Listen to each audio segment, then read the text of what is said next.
সাহাবী নবীজি সাল্লাল্লাহু আলাইহি সাল্লামের কাছে আসার পরে বললেন, ইয়া রাসূলুল্লাহ মান নাজা, নাজাতটা কি আমাকে একটু বলে দিবেন নাকি? নাজাতের কনসেপ্টটা কি? আল্লাহ নবী সাল্লাল্লাহু আলাইহি সাল্লাম বললেন, তুমি নাজাত সম্পর্কে জানতে এসেছো, আমি তোমাকে জানাই দিচ্ছি, নাজাত হচ্ছে তিনটা বিষয়ের সমষ্টি। কয়টা?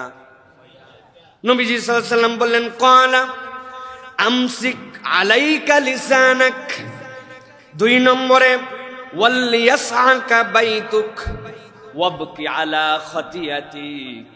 আল্লাহ নবী বললেন, উকবা নাজাত তো তিনটা জিনিসে, এক নম্বর তোমার জিহ্বাটা তুমি হেফাজত করো, যা ইচ্ছা তাই এই জিহ্বা দিয়ে বলা যাবে না। নবী বললেন, আমসিক আলাইকা লিসানাক, তুমি তোমার জিহ্বাকে নিয়ন্ত্রণের মধ্যে রাখো। তোমার জিহ্বা তার ইচ্ছায় কথা বলে না, তোমার আদেশ পাওয়ার পরে হিসাব করে কথা বলে। দুই নম্বরে ওয়ালিয়াসআকা বাইতুক, তুমি তোমার বাড়িতে বেশি বেশি থাকো, বাজার হাট আশপাশ সব জায়গায় ঘোরাফেরা, অকারণে আড্ডাবাজি, বিনা প্রয়োজনে বাহিরে বের হওয়া, এইগুলার দিকে বাদ দিয়ে তুমি ঘরমুখী হয়ে যাও, তুমি তোমার বাড়িতে বেশি থাকো।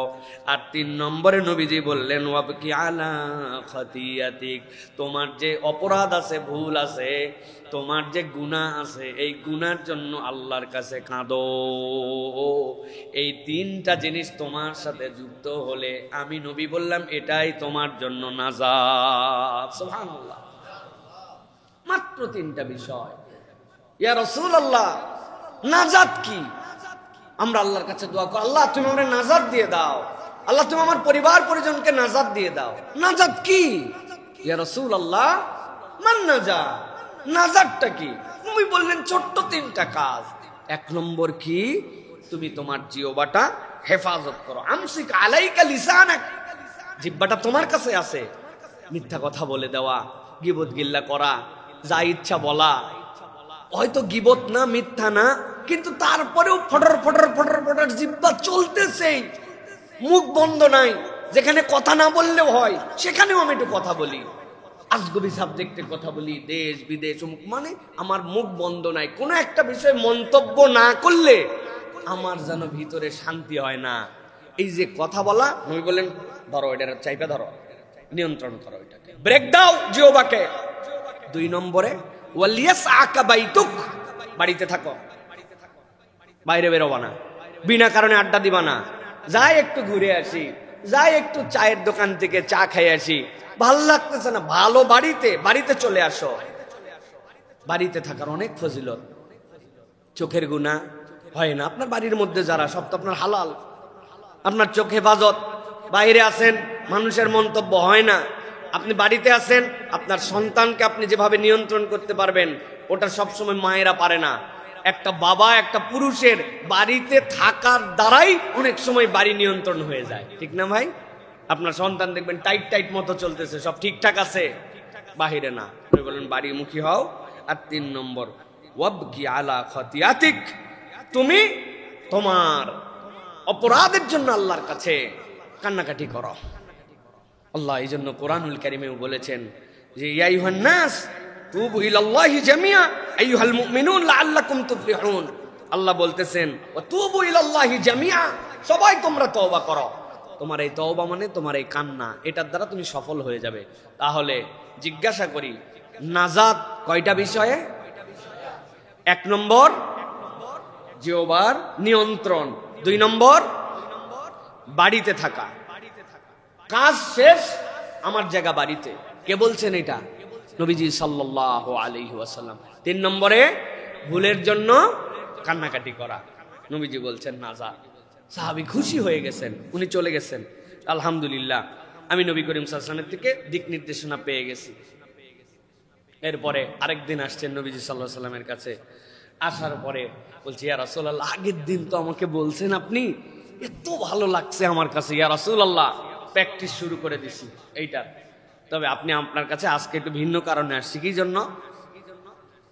সুইলা রাসূলুল্লাহ সাল্লাল্লাহু আলাইহি ওয়াসাল্লাম আইয়ুল আমালি আফদাল, ইয়া রাসূলুল্লাহ সাল্লাল্লাহু আলাইহি সাল্লাম দুনিয়াতে অনেক কাজ তো আছে, আমি উকবা তো সব কাজ করতে পারবো না, ইয়া রাসূলুল্লাহ সর্বোত্তম আমলটা কি আমাকে একটু বলে দিবেন নাকি?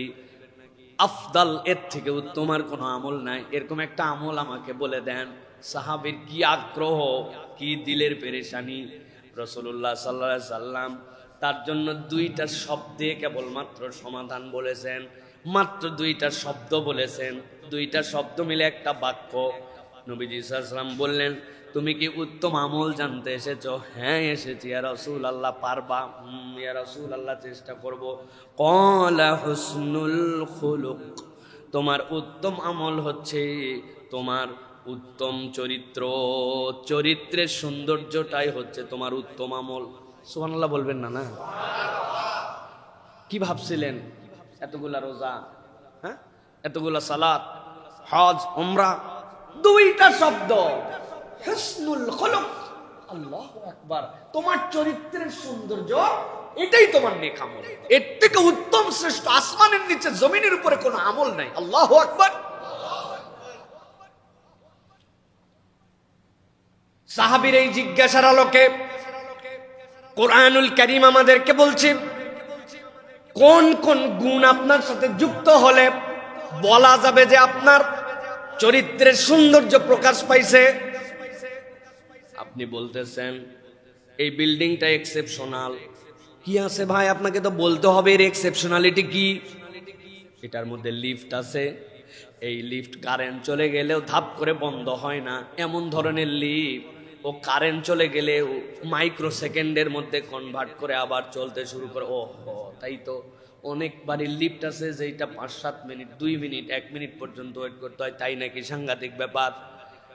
আর কি ফ্যাসিলিটিস আছে আমার এখানে? ইকোসিস্টেমের প্রত্যেক ঘরের মধ্যে, প্রত্যেকটা ফ্লোরের মধ্যে এমন ভাবে ডিজাইন করা সূর্যের আলো যেন আপনি পর্যন্ত পান। ওরে বাবারে, আশপাশের যেগুলো বিল্ডিং সবগুলা তো মুরগির খোয়ার।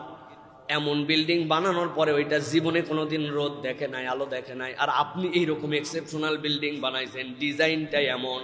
আপনি শীত গরম সূর্যের দ্রাঘিমাংশ অক্ষাংশ যেই রেখা বরাবর ওইটাকে হিসাব করছে, ওইটাতে সব সময় আপনি কিছু না কিছু আপনি আলো পাবেন। আর কি আরো আছে, এমন ভাবে গার্ডেনিং করা হয়েছে 12 মাস আপনি ফুল দেখবেন। আরে 12 মাস কেমনে ফুল দেখবো?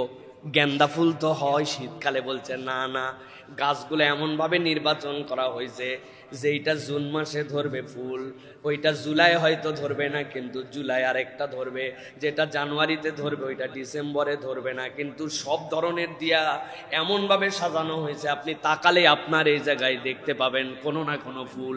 এটা হচ্ছে এক্সেপশনাল, ঠিক কি না? আল্লাহ নবী সাল্লাল্লাহু আলাইহি ওয়াসাল্লামকে জিজ্ঞাসা করেছে, ইয়া রাসূলুল্লাহ উত্তম আমল কি? নবীজি বলেন উত্তম আমল হচ্ছে তোমার চরিত্রের সৌন্দর্য। কোরআন বলতেছে ওই চরিত্রের সৌন্দর্যটা উত্তম আমল, কিন্তু তার সাথে 6টা জিনিস যুক্ত হতে হবে। এই 6টা জিনিস যার জীবনে আছে আল্লাহ নবী বলতেছেন আল্লাহ তাকে উত্তম চরিত্রওয়ালা হিসাবে কবুল করে নিবেন। সুবহানাল্লাহ। 1 নম্বরে দয়, ন্যায় এবং উত্তম আচরণ। সূরা নাহালের মধ্যে আল্লাহ এটা দুনিয়াবাসীর কাছে বলে দিয়েছেন। 1 নম্বর তোমার জন্য দয়া লাগবে চরিত্রের মধ্যে, ন্যায় পরায়ণতা লাগবে চরিত্রের মধ্যে। 2 নম্বরে তুমি যদি উত্তম নিজেকে প্রমাণ করতে চাও তাইলে ভালো কথাবার্তা তোমার মুখ দিয়ে বলা লাগবে। কুলু লিন্নাসি হুসনা, আল্লাহ সূরা বাকারা 83 নম্বর আয়াতের মধ্যেই নির্দেশ দিয়েছেন। 3 নম্বরে তোমার যদি চারিত্রিক উৎকর্ষতা আর উত্তম চরিত্রের প্রমাণ দিতে হয় তোমাকে রাগ নিয়ন্ত্রণ এবং ক্ষমাকারী হতে হবে। ওয়াল কাযিবিনাল গায়যা ওয়াল আফিনা আনিন নাস, আল্লাহ রাব্বুল আলামিন বলতেছেন এটা তোমার জন্য 3 নম্বর গুনাহগুণ। 4 নম্বর সূরা লোকমানের 18 নম্বর আয়াত আল্লাহ বলেছেন অহংকার এবং কঠোরতা বর্জন করতে হবে। তুমি অহংকারীও হবে না, আবার তুমি কঠোর চরিত্রের মানুষ হবে না। 5 নম্বরে আল্লাহ বলতেছেন সূরার মধ্যে ইসরার মধ্যে 34 নম্বর আয়াতের মধ্যে প্রতিশ্রুতি রক্ষাকারী তোমাকে হতে হবে। ওয়াউফু বিল উকুদ, সুদ, ভক্কর চক্কর, মিথ্যা মিথ্যা প্রতিশ্রুতি দাও, এটা কোনো উত্তম চরিত্রওয়ালার গুণাগুণ হতে পারে না। আর 6 নম্বর, বান্দাকে ভালো কাজের দিকে উৎসাহ দিতে হবে। আল্লাহ রাব্বুল আমিন সূরা মায়দার 2 নম্বর আয়াতে এই জন্য বলেছেন তাআওয়ানু আলাল বিররি ওয়াত তাকওয়া, মানুষকে সৎ কাজে উৎসাহ এবং সহযোগিতা দেওয়া। এই 6টা গুণ যার জীবনে থাকবে, নবীজি বলছেন সেই হচ্ছে দুনিয়ার বুকে চরিত্রের সৌন্দর্যওয়ালা মানুষ। আর এইটা স্বয়ং আল্লাহর কাছে একটা ইবাদত। সুবহানাল্লাহ। একটু হিসাব মিলাই, এই 6টার হিসাব মিলাই নেই আমরা, নিজে নিজে একটু মিলান যে আমাদের সাথে দয়া কতটুকু, ন্যায়পরায়ণতা কতটুকু, ভালো আচরণ কতটুকু, আমাদের ভালো কথাবার্তা কতটুকু বলি, রাগ আমাদের নিয়ন্ত্রণে কতটুকু, মানুষকে ক্ষমা কতটুকু করি, অহংকার এবং কঠোরতা আমাদের সাথে কিরকম, আর প্রতিশ্রুতি রক্ষার ক্ষেত্রে আমরা কিরকম মানুষ, ভালো কাজে উৎসাহ দেওয়ার ক্ষেত্রে আমাদের অবদানটা কি। নবীজি বলছেন বা তোমার চরিত্রের সৌন্দর্য এটাই আল্লাহর কাছে বিবেচিত হবে। সুবহানাল্লাহ। 3 নম্বরে নবীজির কাছে একজন আসছেন, ইয়া রাসূলুল্লাহ আপনার কাছে একটা জিনিস শুনতে আসছি। আমরা তো সবাই মুসলমান। হ্যাঁ মুসলমান। কি জন্য আসছো? ইয়া রাসূলুল্লাহ এই যে মানুষ এতগুলা, এই মানুষের মধ্যে সর্বোত্তম সেরা মুসলমানকে, এইটার আমার জানার লাগবে। আমি তাহলে সেরা মুসলমান হওয়ার প্রতিযোগিতায় ঝাঁপ দিব। কিলা মান খায়রুন নাস ইয়া রাসূলুল্লাহ, মানুষের মধ্যে সর্বোত্তম মানুষকে, চরিত্রের তো একটা বর্ণনা দিলেন, কিন্তু সর্বোত্তমকে قال رسول الله صلى الله عليه وسلم من طال عمره وحسن عمله, যেই ব্যক্তি দীর্ঘ একটা জীবন পেয়ে গেল, হায়াত তার ছোট নয়, হায়াত তার লম্বা, আর ওই লম্বা হায়াতে সবচেয়ে বেশি ভালো কাজ করছে। সুবহানাল্লাহ। হায়াত লম্বা, আবার তার মধ্যে ভালো কাজও করছে। কারণ নবী করিম সাল্লাল্লাহু আলাইহি ওয়াসাল্লাম বলেছেন তোমরা এই কথা বলো না যে আমরা ক্ষুদ্র হায়াত অথবা আমি মরে যেতে চাই। আল্লাহ নবী সাল্লাল্লাহু আলাইহি ওয়াসাল্লাম বলছেন না, তুমি মৃত্যু কামনা করো না, তুমি যদি বেঁচে থাকো তওবা করারও সুযোগ পাবে, ভালো কাজ করারও সুযোগ পাবে। এই জন্য রাসূলুল্লাহ সাল্লাল্লাহু আলাইহি ওয়াসাল্লামের কাছে জিজ্ঞাসা করেছে, ইয়া রাসূলুল্লাহ সেরা মুসলিম কে? নবীজি ছোট্ট কথায় উত্তর দিয়েছেন, মান তালা উমরুহু ওয়া হাসুনা আমালুহু, যার দীর্ঘ জীবন আর নেক কাজ। সুবহানাল্লাহি ওয়া বিহামদিহি। তাহলে আমরা তো কম বেশি হায়াত পাইছি না ভাই? যেটাই হোক জীবনের একটা সময় তো আমরা পার করে ফেলেছি, কি কি নেক কাজ করলাম একটা তালিকা বানাতে পারবো ভাই? আমরা জীবনে, প্রত্যেকের জীবনে কিন্তু নেক কাজ আছে, ইমানদারের নেক কাজ যে নাই এরকম না, কিন্তু সেটা কদ্দূর, কি কি করলাম একদিন একটু লেখি তো, যে আমার দ্বারা এখন পর্যন্ত কি কি নেক কাজ হয়েছে, তাহলে আমি এটা বুঝতে পারবো। দেখবেন খুঁজে পাওয়া কঠিন হবে, 10টার পরে 11 নম্বর খুঁজে পাওয়া কঠিন হবে। একদিন একটা ফকির বিপদে পড়ছিল, তারে কিছু দান খয়রাত করছিলাম। একজন একটা ছেলে দেখলাম অন্যরা তাকে ধমকাধমকি করতেছে, মারার ধান্দা নিছে, আমি তারে সেভ করে দিছিলাম। কোন একটা এতিমখানে একটু সহযোগিতা করেছিলাম। রাস্তাঘাটটা পরিষ্কার পরিচ্ছন্নতার জন্য উদ্যোগ নিয়েছিলাম। মসজিদের কমিটি বা দায়িত্বের মধ্যে ছিলাম, মসজিদ নির্মাণের জন্য বলছিল, আমি কিছু হেল্প করেছিলাম। অমুক মহিলার বিয়ে হচ্ছিল না, অমুক মহিলা আইনি সহায়তা পাচ্ছিল না, আমার ক্ষমতা ছিল, আমি করেছিলাম। একটা তালিকা বানায় দেখেন 10টা পার করতে আমাদের ঠেলা উঠে যাবে, আছে না ভাই? আবার দ্বিতীয় একটা কনসেপ্ট আছে, এমন নেক কাজ করছে, এটা নেক কাজ আমি জানি না। ফজরের সালাতে আসছি, জামাতে নামাজ পড়ার জন্য চেষ্টা করেছি, ওয়াক্ত এক্সিট করে দেই নাই, ওয়াক্তের মধ্যে সালাত, নেক কাজ এইগুলা। আমি রমাদানের রোজা সাধ্যের মধ্যে কখনো বাদ দেই নাই, যাকাতটা হিসাব করে আদায় করে দিয়েছি, আল্লাহর কোনো বান্দা চাইলে ফেরত দেই নাই, মুখ দিয়ে মিথ্যা কথা বলি নাই। বিপদ জানার পরেও তার সামনে আমি সত্য কথা বলে দিছি, নেক কাজ। আমি এটা তালিকার মধ্যে আনি নাই, এগুলো মনে করছে এগুলো নেক কাজ না। তো বান্দা নিজের জন্যও মাঝে মাঝে নেক কাজের লিস্ট করতে হয়। নবী করিম সাল্লাল্লাহু আলাইহি ওয়াসাল্লাম বলছেন, লম্বা হায়াত উত্তম কাজ। প্রত্যেক দিনকে গনিমত মনে করে সামনের দিকে এগিয়ে যাওয়া। নবী করিম সাল্লাল্লাহু আলাইহি ওয়াসাল্লামের কাছে উকবার জিজ্ঞাসা আর রাসূলুল্লাহ সাল্লাল্লাহু আলাইহি ওয়াসাল্লামের উত্তর। সেরা মুসলিমকে যে দীর্ঘ জীবন পায় আর আমল ভালো রাখে। মনে থাকবে তো ইনশাআল্লাহ। 4 নম্বরে এবার চলেন। নবীজির কাছে আসার পরে বলছেন, ইয়া রাসূলুল্লাহ, সাধারণ মানুষের জন্য তো অনেক কিছুই বলেন, দেখেন সাহাবায়ে কেরামের ফিলটা কি। এসে বলছেন, ইয়া রাসূলুল্লাহ, অনেকেই তো অনেক কাজ করে, কিন্তু আপনি তো আমাকে দেখেন, একসাথে ঘোরাফেরা করি, চলাফেরা করি, অনেক কিছু করি না। ইয়া রাসূলুল্লাহ, আপনি কি একটু বলে দিবেন আমার জন্য সবচেয়ে ভালো কাজ কি হবে? সুবহানাল্লাহ বিহামদিহি। আমার জন্য ভালো কাজটা বলে দেন, যে তুমি এইটা করো, এটা পার্সোনাল তোমার জন্য।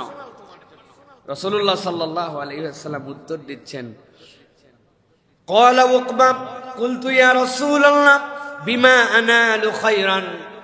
আমার জন্য উত্তম কি একটু বলে দেন। নবীজি বললেন, ক্বালা আমসিক আলাইকা লিসানা। তোমাকে আগেও একবার বলেছি, ওইটা সামগ্রিক ভাবে, তবে তোমাকে আবার পার্সোনাল উপদেশ দিচ্ছি, তুমি তোমার জিহ্বাকে নিয়ন্ত্রণ করো। যার জিহ্বা নিয়ন্ত্রণে থাকে, আল্লাহ বলতেছেন সে আল্লাহর জিম্মায় চলে যাবে। কেননা তার মুখটা বড় ভয়ঙ্কর। ওই মুখ দিয়েই বান্দা কুফরি করে, ওই মুখ দিয়েই বান্দা শাহাদা পাঠ করে। ঠিক কি না? মুখ দিয়ে তো শাহাদা পাঠ করতে হয়, অন্তরে ইয়াকিন, আপনার জিহ্বায় উচ্চারণ, আমলে প্রকাশ। ওইটার জন্য নবী করিম সাল্লাল্লাহু আলাইহি ওয়াসাল্লাম বলছেন, তোমার জিহ্বা নিয়ন্ত্রণ করো। আমার জন্য কি উত্তম? রাসূলুল্লাহ সাল্লাল্লাহু আলাইহি ওয়াসাল্লাম বলছেন, তোমার জিহ্বাকে নিয়ন্ত্রণ করো, এটাই তোমার জন্য উত্তম। প্রিয় ভাইয়েরা, জিহ্বার গুনাহ বেসিক্যালি 3টা। দেখি তো, আমি বহুবার বলছি, কার কার মনে আছে? জিহ্বার বেসিক গুনাহ কয়টা? কি কি বলতে পারবেন? 1 নম্বর গালি, কি বলেন? 2 নম্বর মিথ্যা, 2 নম্বর, 3 নম্বর গীবত। গালি, মিথ্যা, গীবত, এই 3টা নাই, ওর 90% জিহ্বা হেফাজত হয়ে গেছে। সুবহানাল্লাহ। আপনি মিলায় দেখেন, আপনি আর কি করবেন? আপনি মিথ্যা বলেন না, যা বলবেন তো সত্যটাই বলবেন না। গালি দেন না মানে কি? আপনি যা বলবেন ভালোটাই বলেন। রাগ হয়েছে, তাও আপনি জানেন আমার মুখ দিয়ে গালি বেরোবে না, মিথ্যা বেরোবে না, তো আপনি তখন তো জিহ্বা অটো নিয়ন্ত্রণ। আর গীবত নাই মানে তো জিহ্বার লবণই নাই, সব শেষ। মোটামুটি জিহ্বা এখন আপনার নিয়ন্ত্রণে আছে, জিহ্বা। তাহলে এই যে আল্লাহ রাব্বুল আলামিন সুযোগ দিলেন, নবীজি বলতেছেন উকবাকে, উকবা, তোমার জন্য উত্তম মানে কি? আমার উম্মতের প্রত্যেকটা ব্যক্তির জন্যই উত্তম। এই 3টা থেকে বাঁচো, আল্লাহ রাব্বুল আলামিন জাহান্নাম থেকে বাঁচায় দিবেন। সুবহানাল্লাহ। মনে রাখতে হবে এটা, প্রিয় ভাইরা। এরপরে নবীজি সাল্লাল্লাহু আলাইহি ওয়াসাল্লামের কাছে আসছেন। আসার পরে বলছে, ইয়া রাসূলুল্লাহ, আজকে আমি আপনার কাছে আসছি, একটা ফজিলতপূর্ণ আমলের কথা বলবেন। অনেক ফজিলত, কাজটা করব, আমি ফজিলত পেয়ে যাব। আমাকে ফজিলতপূর্ণ মহামর্যাদাবান আমলের কথা আমাকে শিখায় দেন। রাসূলুল্লাহ সাল্লাল্লাহু আলাইহি ওয়াসাল্লামকে বলতেছেন, ইয়া রাসূলুল্লাহ, আখবিরনি বিফাদলিন, ফজিলতওয়ালা মর্যাদাপূর্ণ এমন আমল বলেন যেটা আমি করতে রেডি আছি। নবীজি বললেন, তুমি নও, কেবল তুমি নও, কিয়ামত পর্যন্ত আমার উম্মতের জন্য ফজিলতের দিক দিয়ে যত আমল আছে, এর মধ্যে 3টা বিষয় আছে, এইটা যদি করে এর থেকে বেশি ফজিলত ওই উম্মত আর কোনো কিছুতে পাবে না। আল্লাহ নবী সাল্লাল্লাহু আলাইহি ওয়াসাল্লাম বললেন, ক্বালা রাসূলুল্লাহ সাল্লাল্লাহু আলাইহি ওয়াসাল্লাম, সিলমান কাতাআক ওয়া আতিমান মানাআক ওয়া আফু আম্মান যালামাক। মাত্র 6টা শব্দ দিয়ে আল্লাহ নবী 6 লক্ষ ট্রিলিয়ন শব্দের সমাহারের মধ্যে ঢুকায় দিলেন। 1 নম্বরে নবীজি বললেন, সিলমান কাতাআক, যে তোমার সাথে সম্পর্ক ছিন্ন করে ফেলতে চায়, তুমি তার সাথে সম্পর্ক জুড়ায় রাখার চেষ্টা করো। তোমারে পছন্দ করতেছে না, 2 জনের মধ্যে বিভেদ হয়ে গেছে, তোমার থেকে সে দূরে সরে যেতে চায়, তুমি সম্পর্ককে ছিন্ন করে দিও না, সম্পর্ক জোড়া লাগানোর চেষ্টা করো। মানুষ হয়তো বলবে ছেঁচড়া, কিরকম চরিত্র রে, এর কোনো গায়রত নাই, পার্সোনালিটি নাই, কেমনে সে রাখতে চাচ্ছে না, তারপরেও সে। কিন্তু এটা যদি হালাল সম্পর্ক হয়, ভাই ভাই গন্ডগোল হয়ে গেছে, কিন্তু মুসলিম ভাই ভাই ব্যবসায়িক নিয়ে একটা তার সাথে দূরত্ব তৈরি হয়েছে, সে কোন সম্পর্ক কেটে দিতে চায়, আল্লাহ নবী বলছেন তোমার আত্মীয়তার সম্পর্ক যদি হয় এইটাকে জুড়াই দিয়া রাখো। তুমি খবর নাও তোমার কোন চাচি, কোন বড় মা, কোন ফুফু, কোন ফুফাতো ভাই দুনিয়া জোড়া তোমার বন্ধু, কিন্তু তোমার আত্মীয়র সাথে তোমার খবর নাই, এরকম যেন না হয়। তুমি যদি দুনিয়ার শ্রেষ্ঠ আমল করতে চাও, সিলমান কতাক, তোমার আত্মীয়তার সম্পর্ককে তুমি জুড়ায় রাখো। সুবহানাল্লাহ। খবর নেন, বাপ মরে যাওয়ার পরে উপর দিকে ফুফুর বংশের,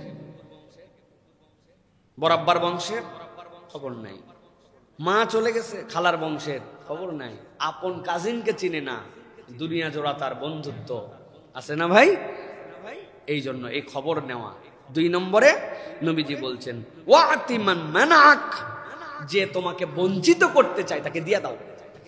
বঞ্চিত করার জন্য তোমার সাথে চেষ্টায় আছে, কেমনে তোমারে ফাঁকি দিবে, কেমনে তোমার থেকে তোমার মনের প্রশস্ততায় তুমি তারে দিয়ে দাও।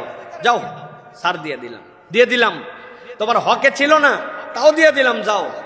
তারপরেও আল্লাহ নবী সাল্লাল্লাহু আলাইহি ওয়াসাল্লাম বলছেন দাও, মানুষকে দাও। আপনার সাথে এটা বলতে পারবে না দাবি করে নিয়ে যে এটা তোমার মিরাসের থেকে পাই, এটা তোমার অধিকার থেকে পাই না।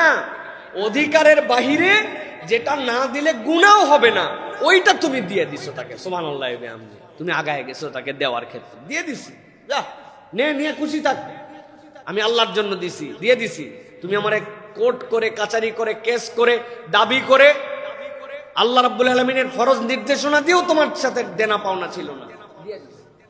এই লোকটা দেখতেছি ব্যবসা করতেছে, দোকানের মধ্যে তো হারে পুঁজি চালান কম, চুপ করে দিয়ে দিছি। ভাই দোকানটা ভালো করে কর, মন দিয়ে কর, কাউরে জিন্দেগিতে বলবি না আমি দিছি, 50,000 টাকা রাখ, নিয়ে মালমূল নিয়ে আইসা তুলে দোকান কর, যা দিয়ে দিছি আমি। আল্লাহ, আমি বঞ্চিত, আমাকে বঞ্চিত করা, চিনেই না, গুনেই না, দামি দেয় না, পাত্তা দেয় না, দিয়ে দিছি আমি। যে তোমারে বঞ্চিত করার চিন্তা করছে তুমি তারে দিয়ে দিছো। সুবহানাল্লাহ ওয়া বিহামদিহি।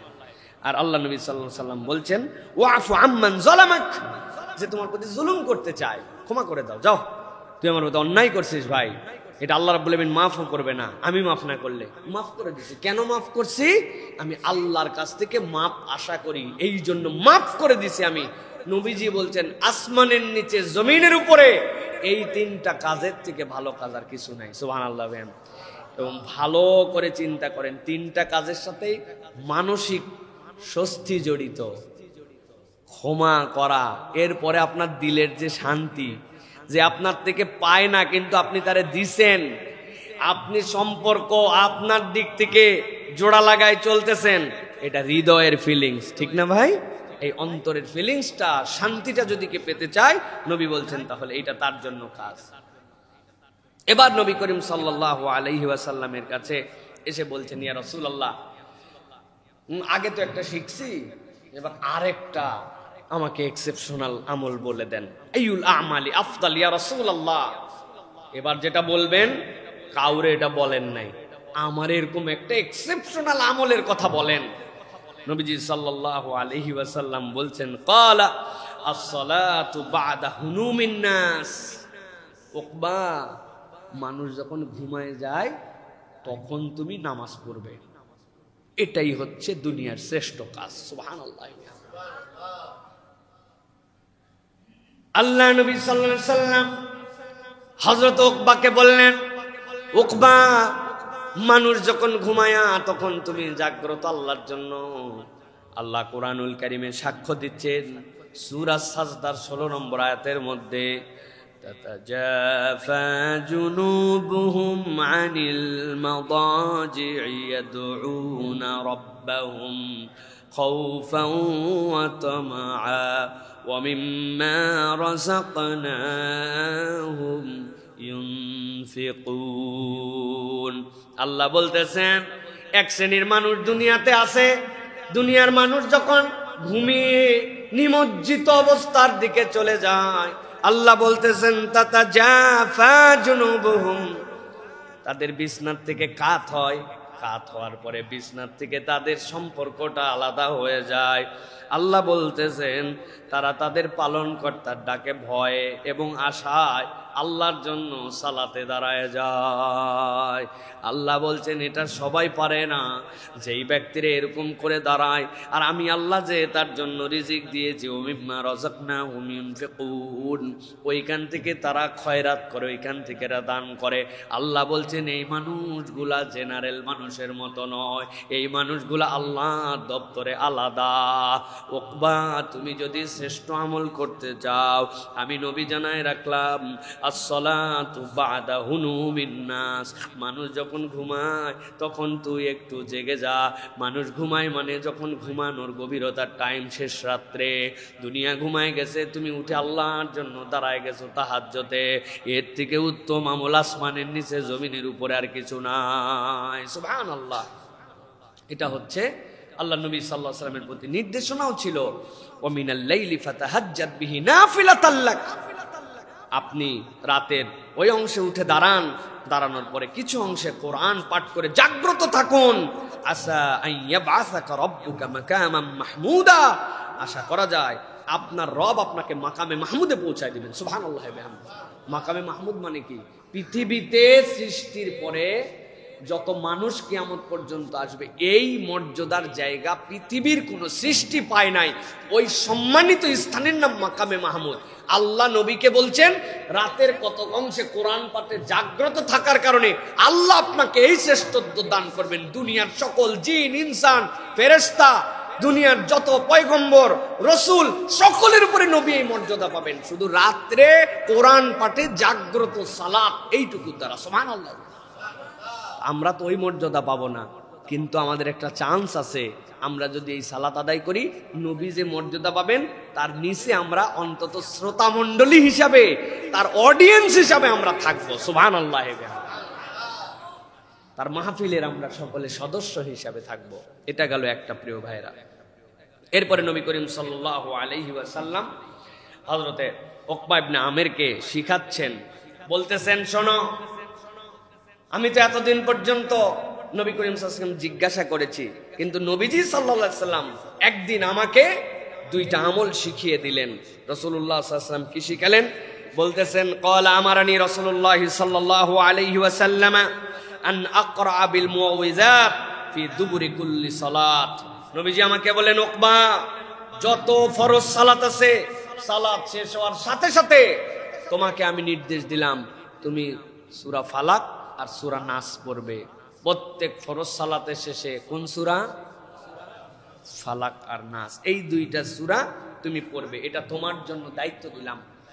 হাদিস বলতেছে যে মূলত এই দুইটা সূরা আমাদের জন্য চারটা বিষয়ে এক্সেপশনাল। এক নম্বরে, এর থেকে উত্তম রুকিয়া আল্লাহ রাব্বুল আলামিন তার হাবিবকে আর কিছুই দেন নাই। সুবহানাল্লাহ। রুকিয়া মানে কি? এই যে ওয়াসওয়াসিন নাস, ওয়াসওয়াসিল খান্নাস, জিন, বিভিন্ন ধরনের উৎপাত, কালো জাদু, মানুষের নজর লাগা, মানুষের ক্ষতি করা, হাসেদের হাসাদ, এগুলা সব থেকে যদি কেউ বাঁচতে চায়, নবী করিম সাল্লাল্লাহু আলাইহি সাল্লাম বলছেন, আন্না নবী সাল্লাল্লাহু আলাইহি সাল্লাম কানা ইযা ইশতাকা ইয়াকরা আলা নাফসিহি বিল মুআউযিযাত ওয়া ইয়ানফুসু। নবী করিম সাল্লাল্লাহু আলাইহি সাল্লাম যদি অসুস্থতা অনুভব করতেন, তাহলে আল্লাহ নবী সাল্লাল্লাহু আলাইহি সাল্লাম নিজেই এইটা পড়তেন, ফালাক এবং নাস, এবং নিজেই নিজের উপরে ইয়ানফুসু, ফু দিতেন। সুবহানাল্লাহি ওয়া বিহামদিহি। রাসূলুল্লাহ সাল্লাল্লাহু আলাইহি সাল্লাম নিজে ফু দিয়েছেন, কুল আউযু বিল ফালাক কুল আউযু বিন নাস, নিজের মধ্যে ফু দিয়েছেন, হাতের মধ্যে ফু দিয়েছেন, যে সামনের দিক থেকে এরকম ময়েশ্চারটা গায়ের মধ্যে লাগাইছেন। তাহলে এটা সর্বোত্তম রুকিয়া। দুই নম্বর, জিবরাইল আমিন স্বয়ং এসে নবী করিম সাল্লাল্লাহু আলাইহি ওয়াসাল্লামকে এটা শিখিয়েছেন। কানা রাসূলুল্লাহ সাল্লাল্লাহু আলাইহি ওয়াসাল্লাম ইয়াতাওয়াযু মিনাল জান্নি। নবী করিম সাল্লাল্লাহু আলাইহি ওয়াসাল্লাম যখন বিভিন্ন ধরনের দোয়া করতেন, কিন্তু রাসূলুল্লাহ সাল্লাল্লাহু আলাইহি ওয়াসাল্লাম হাত্তা নাযালাল মুআউযিযাতান, যখন সূরা ফালাক আর নাস চলে আসলো, ফালাম্মা নাযালাতাহা আখাযা বিহিমা ওয়া তারাকা মা সিওয়াহুমা। নবী করিম সাল্লাল্লাহু আলাইহি ওয়াসাল্লামের এর আগে যা বলছেন, যখন এই সূরা ফালাক আর সূরা নাস অবতীর্ণ হলো ফালাম্মা নাযালাতা আখাযা বিহিমা ওয়া তারাকা মা দুনিহিমা, নবী করিম সিওয়াহুমা, এরপরে নবী করিম সাল্লাল্লাহু আলাইহি ওয়াসাল্লাম যা ছিল সব বাদ দিয়েছেন, শুধুমাত্র এই দুইটার আমল নবী করিম সাল্লাল্লাহু আলাইহি ওয়াসাল্লাম কন্টিনিউ করতেন। সুবহানাল্লাহ। জিবরাইল আমিন এটা এসে শিখাই দিয়ে গেছেন। রাতে ঘুমিয়ে পড়ার আগে নবী করিম সাল্লাল্লাহু আলাইহি ওয়াসাল্লামের আমল ছিল এইটা। ঘুমানোর আগে রাসূল সাল্লাল্লাহু আলাইহি ওয়াসাল্লাম হাতের তালুতে সূরা ইখলাস, ফালাক এবং নাস এই দুইটা হাত এরকম করতেন। হ্যাঁ, নাফাসা ফি কাফাই, তার এরকম করে হাত তুলে এর মধ্যে নবী করিম সাল্লাল্লাহু আলাইহি ওয়াসাল্লাম ফু দিতেন। কি বলে? 1 নম্বর কুল হুয়াল্লাহু আহাদ, আর হচ্ছে মুআউযিজাতাইন, এই যে সূরা ফালাক আর সূরা নাস, এইটা পরে সুম্মা মাসাহা বিহিমা ওয়াজহাহু, এরপরে নবী করিম সাল্লাল্লাহু আলাইহি ওয়াসাল্লাম নিজের মুখটা মাসহ করে নিতেন। ওয়ামা বালাগাত ইয়াদাহু মিন জাসাদিহি, আর শরীরে হাতটা যত দূর পর্যন্ত যেত তত দূর পর্যন্ত নবীজি মাসহ করে নিতেন। সুবহানাল্লাহ। প্রত্যেক রাত্রে শোয়ার আগে মনে থাকবে এটা প্রিয় ভাইয়েরা। চতুর্থত, আশ্রয় প্রার্থনার জন্য সর্বোত্তম আমল হচ্ছে এইটা। সহিহ বুখারীর মধ্যে আসছে এই বিষয়ে নবী করিম সাল্লাল্লাহু আলাইহি ওয়াসাল্লাম বলেছেন, মা তাআওয়াযা মুতাআউযু বিমিসলিহিমা, এই দুটি সূরার মতো আশ্রয় চাওয়ার জন্য আর উত্তম কিছু নাই। সুতরাং আমাদের যত বাচ্চা ভয় পায়, অমুকে কাঁদে, আমার মনে হয় চোখ লাগছে, অমুক জায়গা থেকে আমাকে হিংসুকেরা হিংসা করছে, যা আছে আপনি এই আমল এই সূরা দুটার করবেন ইনশাআল্লাহ। আর প্রত্যেক ফরজের পরে এটা হচ্ছে এই দুইটা সূরা পড়ার জন্য আমাদের জন্য চেষ্টা করা। প্রিয় ভাইরা, আর 3টা বিষয় বলে আমরা শেষ করব। নবী করিম সাল্লাল্লাহু আলাইহি ওয়াসাল্লামের কাছে উকবা ইবনে আমির আসলেন। আসার পরে বলেন, ইয়া রাসূলুল্লাহ, আমাকে এমন একটা আমল বলেন এটা করব আর ডাইরেক্ট জান্নাতে যাব। এত বেশি উমুক তুমুক আমার জন্য কঠিন, ইয়া রাসূলুল্লাহ আমাকে কিছু একটা জানিয়ে দেন। নবীজি জানতেন এই সাহাবীটা আমার, তার আগ্রহটা কোন জায়গায়। এই জন্য নবী করিম সাল্লাল্লাহু আলাইহি ওয়াসাল্লাম তাকে পিক করে ফেলছিলেন যে এই লোকটার আগ্রহ অনেক, খুব আগ্রহী মানুষ সে।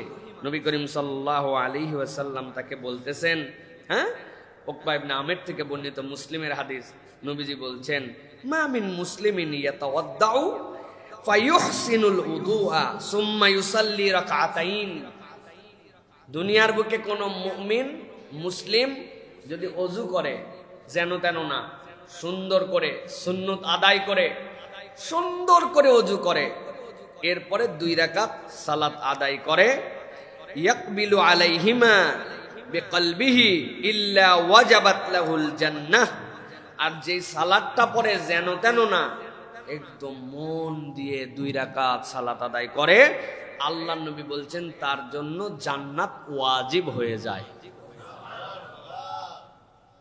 কত কঠিন ওযুটা সুন্দর করে করা, নাকে পানি দেওয়া, নবীজির সুন্নাত আছে সুন্নতটা আদায় করা, হ্যাঁ, পায়ের আঙুলগুলা এই কিনি নখ দিয়ে নবী করিম সাল্লাল্লাহু আলাইহি ওয়াসাল্লাম খেলাল করতেন, খেলাল করে নেওয়া, গোড়ালিটা ঠিক মতো, হ্যাঁ, একদম সুন্দর করে ওযু করছে, ফ্রেশ হয়ে সালাতে দাঁড়াইছে।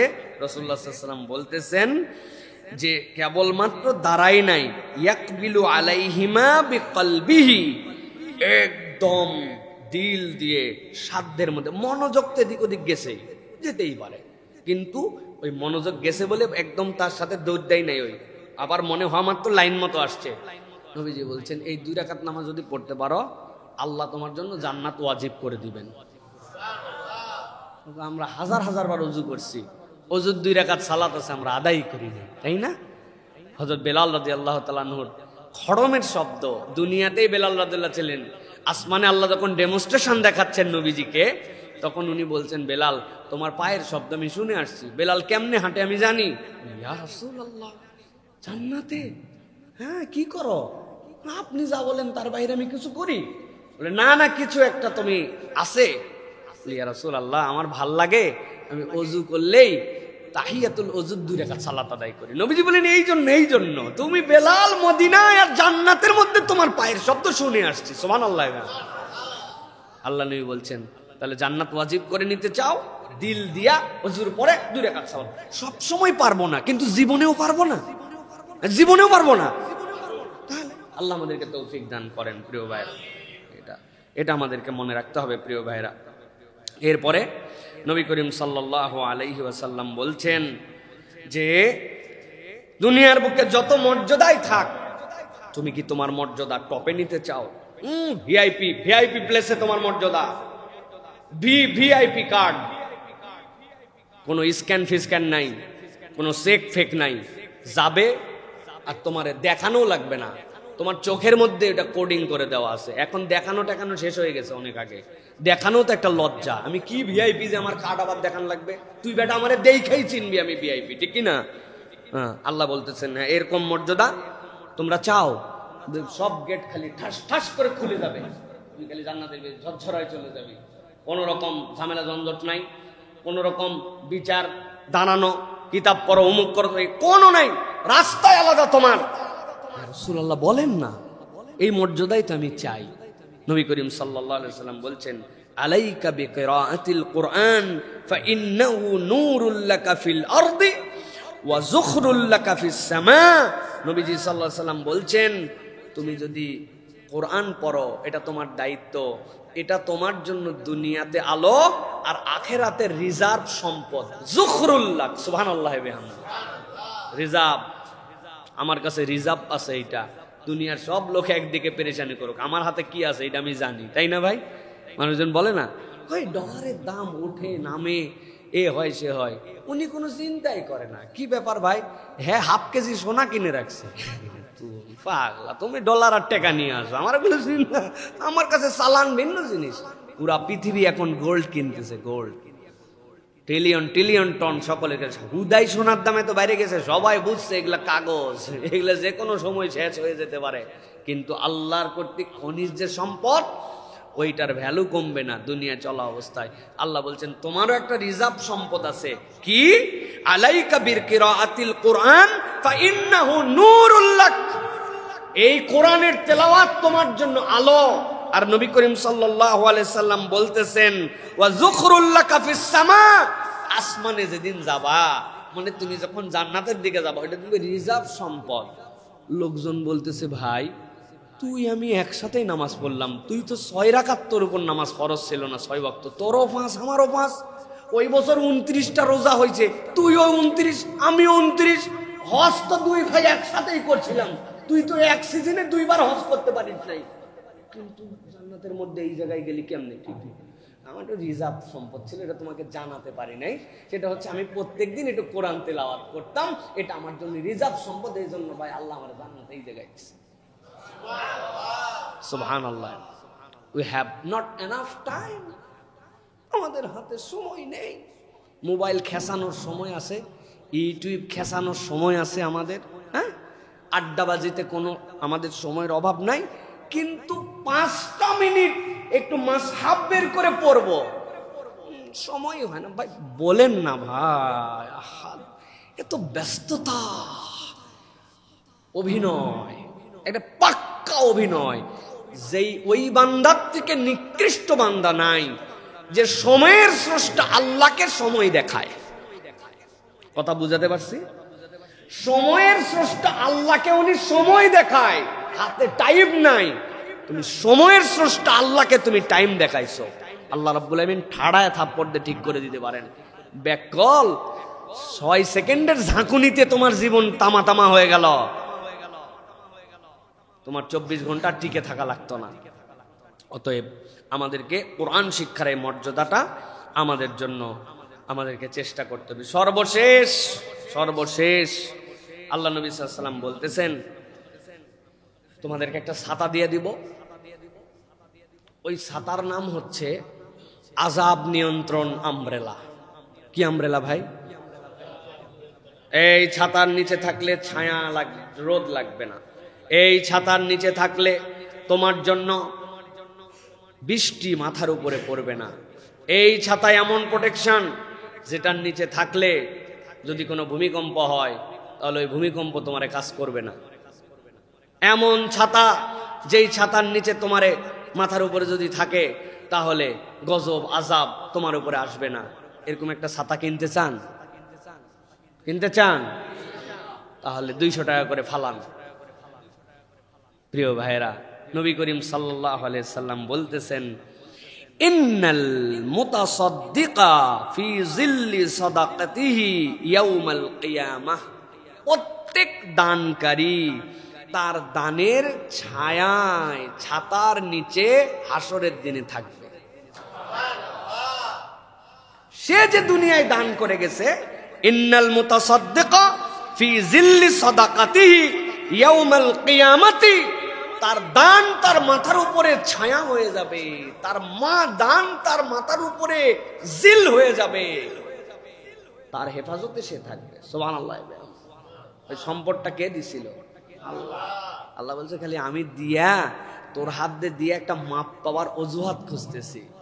মাঝে মাঝে অনেক সময় এরকম আমরা করি, বাচ্চা বলে বাবা দান করব, এর তো কোনো কামাই রুজি কিছু নাই, ঠিক আছে ধর তুই দিয়ে দে, দেওয়ার অভ্যাস হোক। আল্লাহ এটাই চাইছেন, বেকল জমিন আমার, আসমান আমার, পানি আমার, রিজিক আমার, সব আমার, আমি দিছি তোমার একটু দিয়া জান্নাতটা কিন, তোর তো কিছু নাই, দে দিয়া জান্নাতটা কিনে নে। আল্লাহ বলছেন তুমি দান করছো, ওই দিনে যাওয়ার পরে তুমি তোমার ওই দানের হেফাজতে তুমি থাকবা। সুবহানাল্লাহ। কি ভয়াবহ দিবসের থেকে কি সহজ বাঁচার উপায়। আর কুঞ্জুসের কুঞ্জুস, কোন জায়গার থেকে আমার টাকা বের হয় না, পকেটের টাকা বের হয় না, কামাই থেকে টাকা বের হয় না, খালি কামা কামা। আরে না দিলে চ্যানেলও ঠিক থাকে না। যেই কূপের পানি ব্যবহার হয় না গন্ধ হয়ে যায়, আর যেই কূপের পানি ব্যবহার হয় ওইটার র্যান্ডমনেস থাকে, ওইটা আপনাকে ভালো পানি দেয়। আবার যদি বেশি তোলেন শেষও হয়ে যেতে পারে। চেক অ্যান্ড ব্যালেন্স, এটার নামই ইসলাম। কিন্তু আপনি যদি ওইটাকে সংরক্ষণ করে রাখেন, বাংলাদেশে এরকমও দেখছি, একজন ফকিন্নি ভিক্ষুক ছিলেন, সিরাজগঞ্জের দিকে বাড়ি, বিনা চিকিৎসায় কষ্ট করে ধুকে ধুকে মারা গেছে। মারা যাওয়ার পর তার বাড়ি ঘর সব চেক করে দেখছে 4 বস্তা ভিক্ষার টাকা, 4.5 লক্ষ টাকা, এর মধ্যে 2.5 লক্ষ টাকা পয়সা গেছে। এই চাচি আম্মা আমার ট্রিটমেন্ট না করে মরে গেছে। মেন্টালিটি কি তাহলে চিন্তা করেন তো। আমরা হয়তো তার থেকে শিক্ষা নিচ্ছি, তার বুঝ কম ছিল, বেচারি বোঝে নাই, চিন্তা করছে 2 টাকাই পাই, এই 2 টাকা যোগ দিয়েছে কত টাকা হয়েছে হয়তো গোনারও সময় পায় নাই। হ্যাঁ, মেয়েরা একটুখানি সঞ্চয়ী মানসিকতারও হন, খারাপ না, কিন্তু শিক্ষা নেন তার থেকে। ভাই অনেক টাকাই আমাদের জীবনে কাজ দিবে না, অনেক টাকা কাজ দিবে না। আপনি মরে গেছেন না, আপনি আপনার বউরে ওসিয়ত করে যাবেন, আজকে যায় আমি মরার পরে 3 দিন ওই যে বিছনায় আমরা থাকতাম ওখানে আমার রাখা লাগবে, তারপরে তুমি আমার দাফন কাফন দিবে। ও আজকেই হুজুরের কাছে মাসলা নিতে আসবে যে হুজুরে এর তো শরীর খারাপ যাচ্ছে, কয় কি এটা কেমনে কি, আমার কি গুনাহ হবে কিনা? জি না, রাখবে না ভাই, নিয়ম নাই, আপনার সন্তান রাখবে না, পাশে থাকবে না। তাইলে আমি যা দিয়ে গেলাম আর যা খাইয়া গেলাম ওইটুকুই আমার, বাকি কিচ্ছু আমার না। উঠানি করে লাভ নাই। দিল বড় করে ফেলেন, হাত বড় করে ফেলেন, দিতে শুরু করেন, দেখেন আল্লাহ রাব্বুল আলামিন কেমনে আপনারে দেয়। আল্লাহ এই জন্য বলতেছেন, নবী জানায় রাখেন, ইন্নাল মুতাসাদ্দিকা ফি জিল্লি সাদাকাতিহি ইয়াউমাল কিয়ামা, কিয়ামতের দিন কাউরে লাগবে না, দানকারী কিয়ামতের দিন তার নিজের দানের ছায়ায় থাকবে। সুবহানাল্লাহ। ইয়াউমা লা জিল্লা ইল্লা জিল্লি, যেই দিন আল্লাহর ছায়া ছাড়া আর কোনো ছায়া থাকবে না। আল্লাহ এই জন্য কোরআনুল কারীমের মধ্যে বলছেন, আল্লাযীনা ইউনফিকুনা আমওয়ালাহুম ফি সাবিলিল্লাহ সুম্মা লা ইউতবিউনা মা আনফাকু মান্নান ওয়ালা আযা লাহুম আজরুহুম ইনদা রাব্বিহিম ওয়ালা খাউফুন আলাইহিম ওয়ালা হুম ইয়াহজানুন। কোন দান তোমাকে ছায়া দিবে, কোন দানের ছায়ায় তুমি থাকবে, আল্লাহ এটার ব্যাখ্যা করে দিয়েছেন সূরা বাকারার 262 নম্বর আয়াতের মধ্যে। আল্লাহ বলতেছেন, যারা স্বীয় সম্পদ থেকে ব্যয় করে আর ব্যয় করার পরে সেই অনুগ্রহের কথা প্রকাশ করে বেড়ায় না, ওইটার জন্য খোঁটা দিয়ে কষ্টও দেয় না, চিনবি না তো এখন আমাক, ওই সময় কে তোর বিপদ থেকে বাঁচাইছিল? আছে না ভাই? আপনার সব সময় দেই আর আপনি আমার কাজে একটু আসতে পারেন না। আল্লাহ বলতেছেন অনুগ্রহের কথা প্রকাশ করে না, সেইটা দিয়ে খোঁচা দেয় না, যা দেওয়া সেটা আল্লাহর জন্য দিয়েছে। আল্লাহ বলছেন লাহুম আজরুহুম ইনদা রাব্বিহিম, তাদের জন্যই আল্লাহর কাছে উজরত আছে। ওয়ালা খাউফুন আলাইহিম ওয়ালা হুম ইয়াহজানুন, তাদের কোনো চিন্তাও নাই, তাদের কোনো ভয়ও নাই। আমি তাদের জন্য একটা ছায়ার ব্যবস্থা করব, তার দাম তার জন্য ছায়া হিসাবে থাকবে। হাদিসের ব্যাখ্যা আর কোরআনের সাথে তাফসীর বলে মুফাসসিররা বলছেন এটা কেবল পরকালের জন্যই নয়, দুনিয়া আখেরাত কবর মিজান হাসর সব জায়গাতেই আল্লাহ রাব্বুল আমিন তাকে চিন্তা মুক্ত করে দিবে। সব জায়গায় চিন্তা মুক্ত, দুনিয়ার পেরেশানিও আল্লাহ দূর করে দিবেন। আপনি খালি দান জায়গা মতো দান করে শিখেন, আর ওটা গোপন রাখেন, সাধ্যের মধ্যে ওটা দিয়ে জীবনে কাউরে খোঁচা দিবেন না, ওই শব্দ মুখ দিয়ে উচ্চারণ করবেন না। কিন্তু শয়তান তো চাবে যে এক ফোঁটা খালি দেই, এক গামলা দুধ, সমস্যা কোথায়? কিন্তু এক ফোঁটাতেই সব শেষ হয়ে যাবে। এই জন্য এখান থেকে আমাদেরকে বাঁচতে হবে। আল্লাহ বাঁচার তৌফিক দান করেন। আল্লাহ আমাদের এই কথাগুলোর উপর আমল করার তৌফিক দান করেন।